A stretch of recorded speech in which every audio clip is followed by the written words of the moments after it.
So, paano yung style mo nito? Halimbawa, dito tayo magpa-park. Paano yung style ng pagpa-park mo dyan? Tingnan ko nga. Park mo siya. Okay. Tingin ka muna dyan. So, kailangan dito ipapark. Okay, good. Sige. Nice.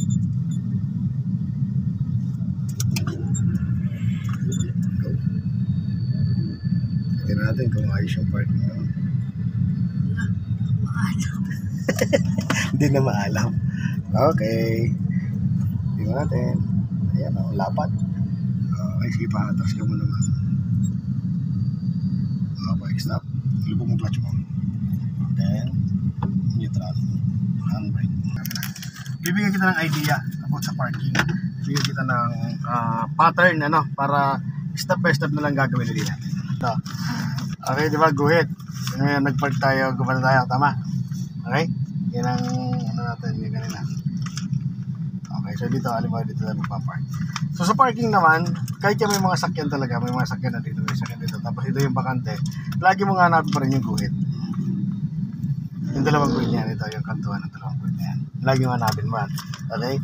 Dahil sa reversing ka, lagi mo tatandaan, sa reversing, tingnan mo na kagad yung posisyon ng sakyan mo na kaganon. O ibig sabihin, yung side mirror mo na kanan ay para dito sa kanan to. Ito yung kanan.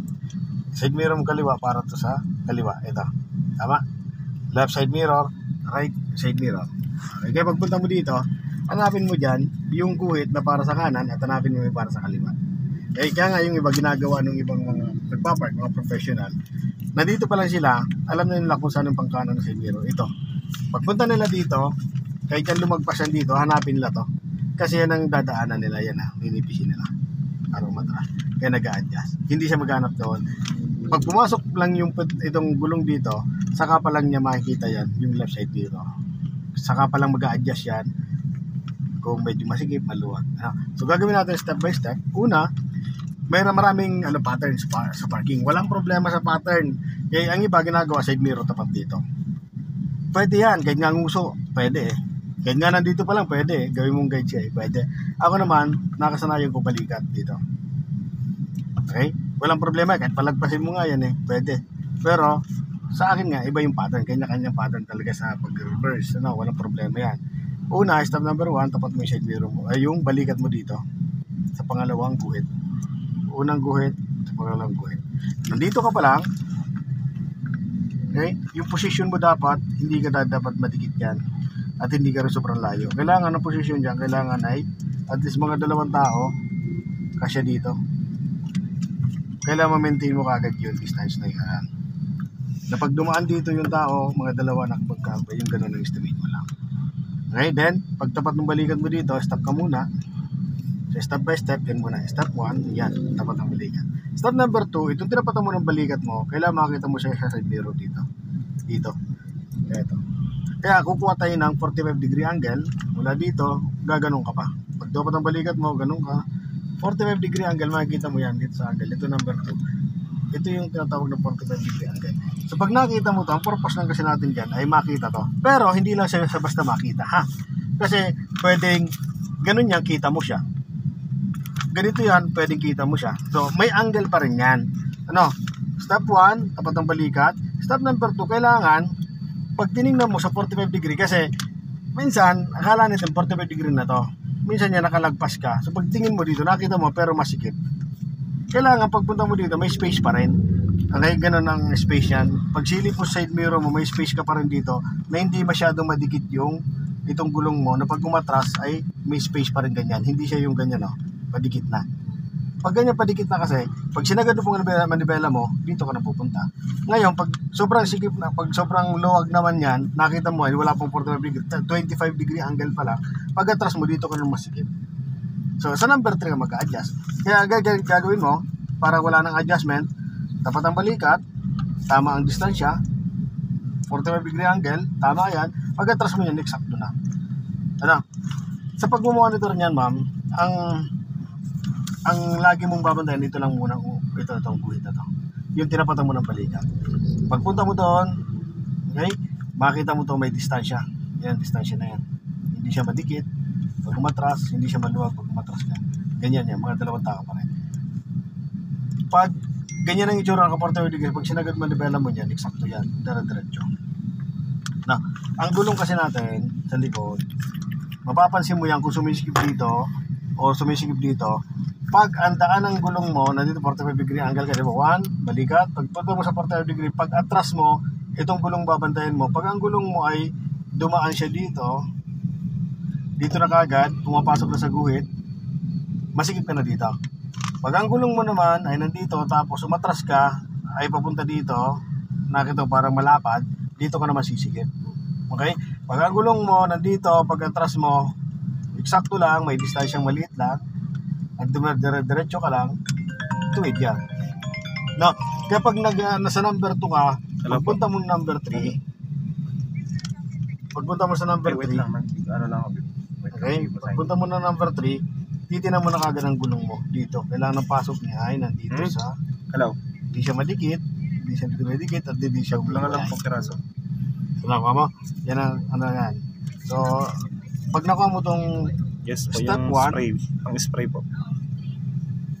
kailangan ng distansya ay 2 tao lang kasya. Minsan, pag mula dito tayo, nangyayari niyan ay yung sakyan mo medyo patusok.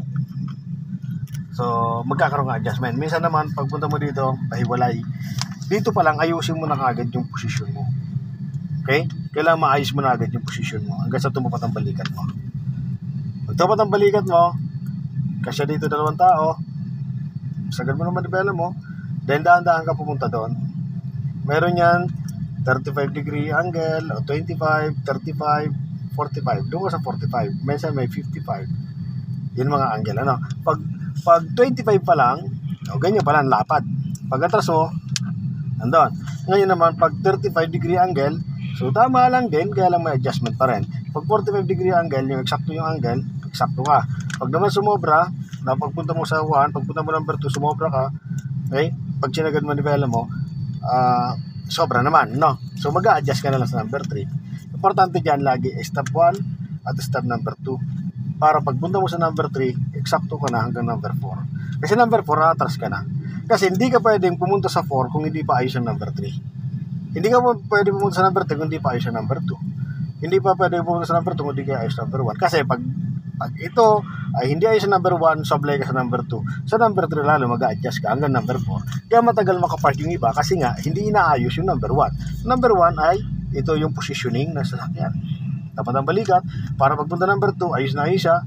Nakuha mo na ayos. Sa number 3, pag sagad mo yan, wala ka ng problema. Sa number 4 lalo, wala ka ng problema. Kaya ka nag-a-adjust dito sa number 3 ang tinatamaan to number 3 pag hindi maayos yung number 1 sa number 2. Okay? So, iba't iba nga yan, kasi number 3 lang talaga importante dyan. Ito, na makapasok lang yung gulong mo dito. Okay? So basta ito lang gawin mo. 1, 2, then number 3, dito dapat ang gulong mo. Then 4, pag ang 4 kasi nakaposisyon siya, then atras ka na lang. No? Yan ang unang pattern. Yan ang bibigay yung pattern. No? So walang problema dyan kung gamitin mo side mirror, walang problema. Kasi dito pa lang sa number 2, mag-a-adjust ka rin. No? Mag-adjust. Ang disadvantage ng number 2 ay ng side mirror. Hindi pwede siya sa masikipan. Subok ko na yan kasi ako nagpa-private ako ng mga sakyan sa mga mall, nagpa-park kami. Pag side mirror lang dito, tapos ito yung position mo. Pagpunta mo dito, hindi mo to nakikita basta-basta hanggat di ka nakakarating dito sa sakyan. Hindi ko may nakapark dito kasi halos matamaan mo na yung uso nito. Samantalang kung balikat na agad, pagpunta mo dito, konti pa lang, hindi ka pa nandito pa yung kotse, nandito ka pa lang, kita mo sa kagad. Kaya pag atras mo, eksakto ka na kagad. Na gano'n. No? So, yan. So, una, yung distansya talaga. Okay? 1, 2, then 3, and 4. Gano'n siya. Yung iba, sabi, tatlong step lang. Pwede naman talagang step 1. 1, 2, then 3. Pero, sa 3 kasi, yun ang kasi positioning. Pag sumigip dito, abante. Pag sumikip dito, gitna ang manibela, okay? Gano'n. So, nakuha mo, step by step. Actually, pwede mong gawin yan ganito. Halimbawa, nandito ka, ma'am. Di ba? Wala kang step. Wala tayong, hindi ka magpa-pattern. O, basta dito kung papark ito. Ito yung ginagawa namin ng mga professional. Nandito ka, ang hanapin mo, itong guhit na to. Kasi dito kung papark, itong guhit na to. Ito, tinan mo yung posisyon ng sakyan mo. Kung mapapansin mo, nakaganon siya. Ang layo sa guhit. So, para makuha mo to, syempre sasagad mo, pupunta sa kanan.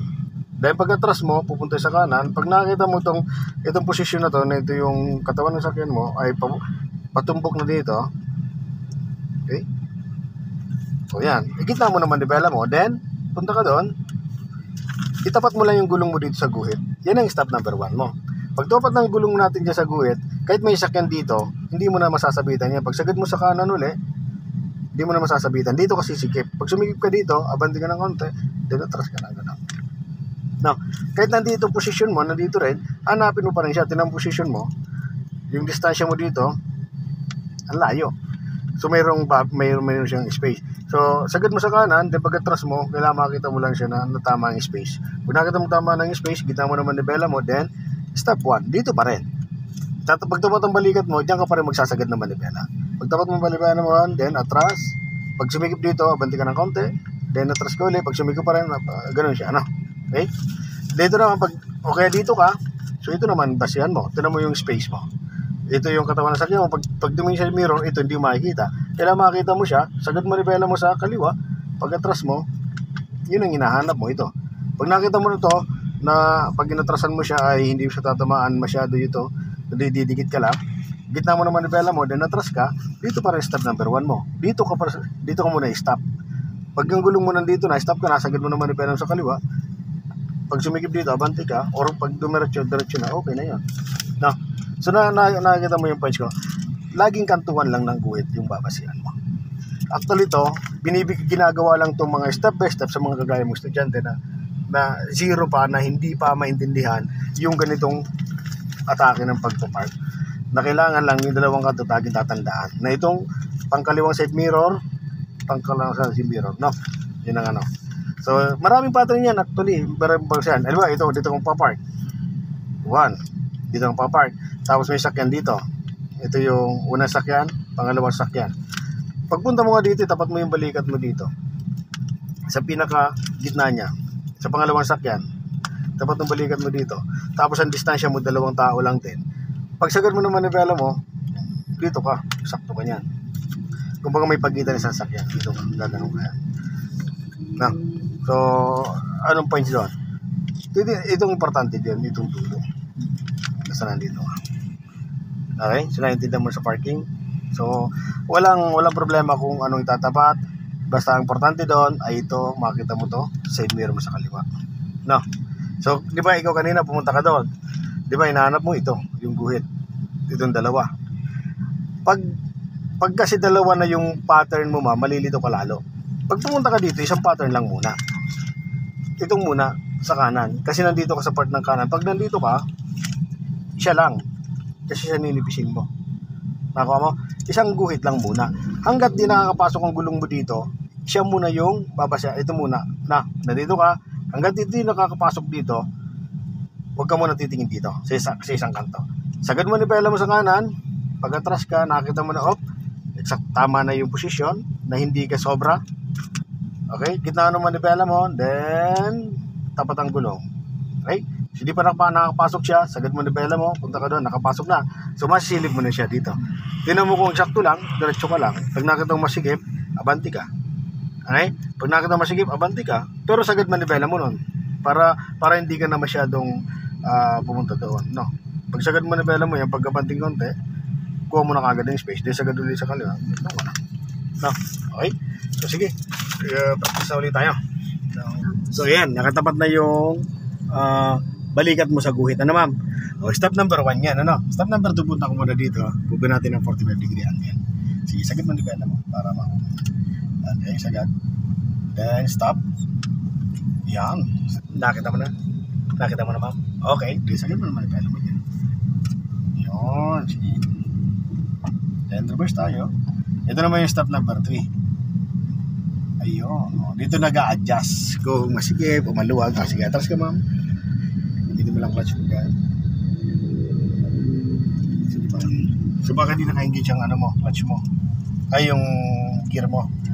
Yan, apak mo ng brake. Apak ng kaunting brake para din na-atras. Yan, okay? Then, atras tayo, ma'am. Yan, yung guhit na yan, yan dyan ka side mirror tumingin. Dito magbasa side mirror. Sige, atras lang po, ma'am. Kasi dito mag-a-adjust tayo po. Okay, clutch lang gamitin po dyan, ma'am. Okay, then atras. Ayan, tuwid na oh. Ayan, okay yan. Atras ka na lang. Okay, yan, maganda. Ito, ayan. Then hanggang sa starter lang, ma'am. Sige pa. Ayun, neutral ka muna, ma'am.